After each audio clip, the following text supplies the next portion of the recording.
पाठ गुणधर्म पदार्थांचे. पुन्हा हे गुणधर्मच आहेत बरोबर. पहिल्या पाठातला गुणधर्म कुठला शिकलो होतो? आकारमान. आकारमान कशाचा आकारमान बघितलं आपण? पदार्थ कशापासून बनले? कशाचा आकारमान बघितलं? द्रव्याचं. बरोबर, द्रव्याला आकारमान असते. हे पहिल्या पाठातून स्पष्ट झालेलं आहे. आता पुढच्या पाठात आपण बघणार आहे पुढचे 3 गुणधर्म म्हणजे नेमकं काय? पारदर्शकता, अपारदर्शकता, अर्धपारदर्शकता.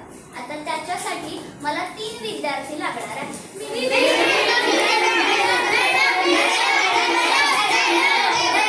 ते शांत बसतील, मी त्यांनाच बोलवणार. मॅडम गेल्यावर मी बोलवणार नाही. हा येतो. हा तूच हा.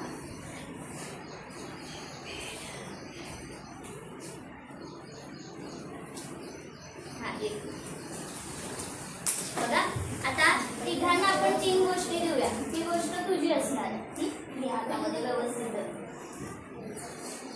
ही गोष्ट तुझी असणार आणि ही गोष्ट तुझी असणार. ओके. आता करायचं काय? तुम्ही नीट लक्ष द्यायचं. आता या तिघांकडे पण तुम्ही पण लक्ष द्यायचं. आता मी मोबाईलचा टॉर्च सुरू केलेला आहे. प्रकाश आहे बघा याला.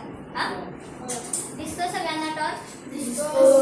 आता हा जो टॉर्च आहे त्या पाण्यात मी टाकते. पाण्यात लाईट दिसते का रे? प्रकाश दिसायला लागलाय का? थांब जरा खाली ठेव म्हणजे सगळ्यांना दिसतं. बघा हे बघा खाली प्रकाश दिसतोय का? दिसतो. आर पार गेलाय ना रे? गेलाय की नाही आर पार? लख्ख प्रकाश दिसतो बघा. आता ही दुसरी वस्तू घेतली. पहिली वस्तू काय होती? पाणी होती. हा पाणी होतं. पाण्यातून तो प्रकाश आरपार गेला होता. आता दुसरी वस्तू काय माझ्याकडे? डस्टर. आता बघा डस्टर इथं ठेवलंय आणि हे मी इथं ठेवलंय. बघा प्रकाश आरपार गेलाय का? नाही, खाली काहीच दिसत नाहीये बरोबर. तर तिसरी वस्तू बघा प्लास्टिक. बरोबर ना? प्लास्टिकची पिशवी म्हणजे प्लास्टिक असेल थोडक्यात. आता याच्यामधून बघा हा जो प्रकाश आहे तर आपण थोडासा पातळ करायला पाहिजे त्याला. हो की नाही? तर याच्यामधून असं बघा दिसतंय का? थोडं दिसायला लागलंय. होय का? असं पूर्ण जे दिसत होतं तेवढं दिसत नाही बघा. थोडं दिसतंय. कळालं? आता 3ही गोष्टी मी तुम्हाला दाखवल्या. पाण्यातून दाखवलं तर प्रकाश जरा वेगळा दिसत होता बरोबर आहे. या डस्टर मधून दाखवलं तर काही दिसतच नव्हता. प्लास्टिक मधून दाखवलं तर थोडा दिसत होता. अंधुक दिसत होता असं आपण म्हणूया. धुळामध्ये कसं आपल्याला अंधुक दिसतं थोडंसं, तसा काहीतरी अंधुक दिसत होता. ठीक आहे.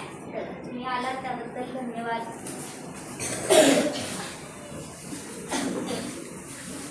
तीनही गोष्टी आपण बघितलेल्या आहेत. आता या सगळ्यामध्ये वस्तू बदलत होत्या. एकच गोष्ट कॉमन होती.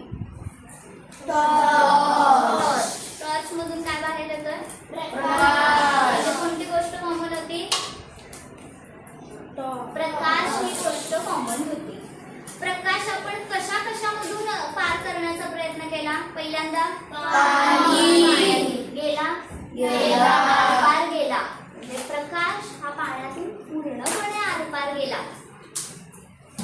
त्यानंतर दुसरी गोष्ट आपण डस्टर वापरली. डस्टर मधून प्रकाश आरपार घालवण्याचा प्रयत्न केला, गेलाच नाही, जरा पण गेला. तिसरी गोष्ट आपण पिशवी घेतली प्लास्टिकची, त्याच्यामधून प्रकाश आपण आरपार करण्याचा प्रयत्न केला, थोडासा गेला, अंधुक गेला. हेच पुढचे 3 गुणधर्म. ज्यावेळी एखाद्या वस्तूच्या आरपार प्रकाश जातो त्या वस्तूंना पारदर्शक वस्तू म्हणतात आणि त्या गुणधर्माला पारदर्शकता म्हणतात.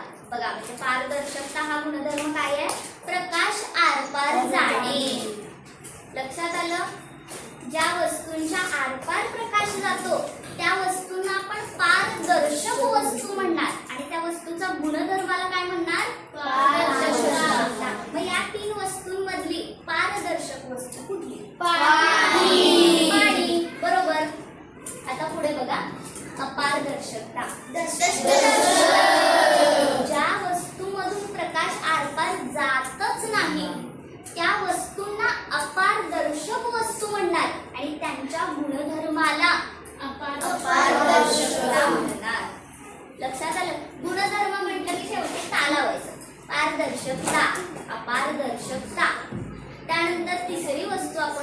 आपली प्लॅस्टिक.